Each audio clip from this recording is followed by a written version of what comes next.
Assalamualaikum warahmatullahi wabarakatuh. Perkenalkan, nama saya Yuli Anjani. Saya CGP Angkatan 9 Kota Cimahi, SD Negeri Cipageran Mandiri 4. Pada kesempatan kali ini, saya akan memaparkan materi mengenai koneksi antar materi, kesimpulan, dan refleksi modul 1.1.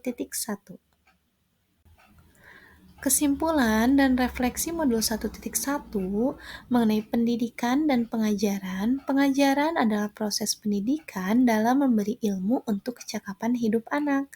Pendidikan adalah memberi tuntunan terhadap segala kekuatan kodrat yang dimiliki anak agar mencapai keselamatan dan kebahagiaan setinggi-tingginya, baik sebagai manusia maupun sebagai anggota masyarakat. Apa yang Anda percaya tentang murid dan pembelajaran di kelas sebelum Anda mempelajari modul 1.1 ini? Sebelum mempelajari modul 1.1, saya beranggapan bahwa murid adalah anak yang belum mempunyai potensi apa-apa sehingga guru harus mengembangkannya untuk mendapatkan nilai yang bagus. Pembelajaran yang saya lakukan sebelum mempelajari modul 1.1 diantaranya pembelajaran berpusat pada guru. Jadi guru yang lebih dominan ketika melaksanakan kegiatan belajar mengajar. Kemudian pembelajaran hanya sekedar mentransfer materi saja. Dan metode yang saya gunakan lebih dominan menggunakan ceramah. Jadi ketika saya menjelaskan materi, kemudian anak-anak mengerjakan tugas. Selain itu, saya beranggapan bahwa anak-anak, harus mengejar nilai KKM sebagai batasan keberhasilan siswa. Dan saya pun hanya memprioritaskan nilai pengetahuan saja.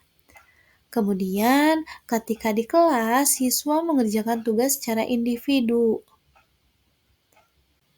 Namun, setelah mempelajari modul 1.1 ini ada beberapa perubahan yang saya alami ketika melaksanakan pembelajaran di kelas.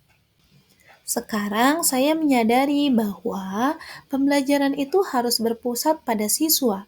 Siswa yang lebih aktif sebagai subjek pembelajaran, bukan dijadikan sebagai objek pembelajaran. Biarkan mereka yang mencari konsep materi sendiri, sehingga pembelajaran menjadi lebih bermakna dan lebih mudah diingat oleh anak-anak. Nah, kita sebagai guru hanya sebagai fasilitator saja. Kita membimbing mereka ketika mereka sedang berdiskusi, membantu mereka apabila ada kesulitan. Ketika melaksanakan pembelajaran, saya juga menyadari bahwa karakteristik anak harus diperhatikan. Karena gaya belajar dan minat bakat setiap anak itu berbeda-beda, sehingga sebagai seorang guru kita harus menyiapkan strategi, metode, dan media pembelajaran yang sesuai dengan gaya belajar mereka, sehingga semua kebutuhan anak-anak terpenuhi.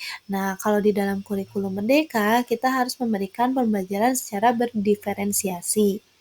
Kemudian saya juga menyadari bahwa guru itu harus tulus menuntun mereka, menjaga mereka dengan baik-baik, penuh keikhlasan, penuh rasa kasih sayang ketika melaksanakan pembelajaran, buat anak-anak merasa nyaman belajar dengan kita dan jadikan kita sebagai guru yang dirindukan oleh anak-anak. Nah, kemudian ketika melaksanakan pembelajaran, metode yang kita gunakan pun harus sesuai dengan kodrat anak, yaitu bermain, sehingga bermain sambil belajar menjadi lebih menyenangkan. Saya pun sekarang lebih menyadari bahwa nilai KKM itu tidak menjadi patokan keberhasilan seorang anak, tapi sebagai seorang guru kita harus melihat dari proses pembelajarannya. Kemudian penilaian yang saya lakukan pun tidak lebih dominan kepada kognitif saja, tapi saya melakukan penilaian secara holistik, secara menyeluruh, dari mulai sikapnya, pengetahuan, keterampilan, harus saya perhatikan juga, apalagi sikap spiritual dan sosialnya menjadi penguatan untuk perubahan budi pekerti mereka. Nah, kemudian saya juga menyadari bahwa anak ketika mengerjakan tugas secara individu itu akan lebih sulit Makanya saya menciptakan pembelajaran dengan cara mereka bekerja secara berkelompok, berkolaborasi agar mereka dapat bertukar ide, saling berinteraksi satu sama lain sehingga saling memudahkan pekerjaan mereka. Apa yang dapat segera Anda terapkan lebih baik agar kelas Anda mencerminkan pemikiran Ki Hajar Dewantara? Yang akan saya terapkan adalah merancang pembelajaran yang interaktif dan berpusat pada siswa, di mana siswa terlibat langsung di dalam proses pembelajaran. Mereka mencari ilmu, materi, konsep dengan cara menemukan sendiri. Kemudian saya pun akan melaksanakan pembelajaran sesuai abad ke-21. Siswa harus mampu berpikir kritis, kreatif, kolaborasi, komunikasi, dan saya juga harus melayani siswa dengan sepenuh hati, menuntun mereka untuk merubah perilakunya ke arah yang lebih baik, dan melaksanakan pembelajaran sesuai kodrat anak bermain. Selanjutnya, saya pun akan menuntun siswa belajar sesuai dengan minat dan bakat mereka, sehingga saya harus menyadari bahwa semua anak itu memiliki karakteristik yang unik yang perlu kita kembangkan.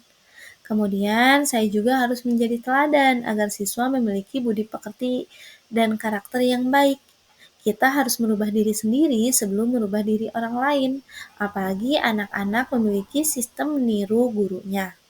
Kemudian, saya pun akan banyak berkolaborasi dengan orang tua dan rekan sejawat untuk memperbaiki pembelajaran yang akan saya lakukan. Demikian yang dapat saya sampaikan. Terima kasih. Mohon maaf apabila ada kekeliruan.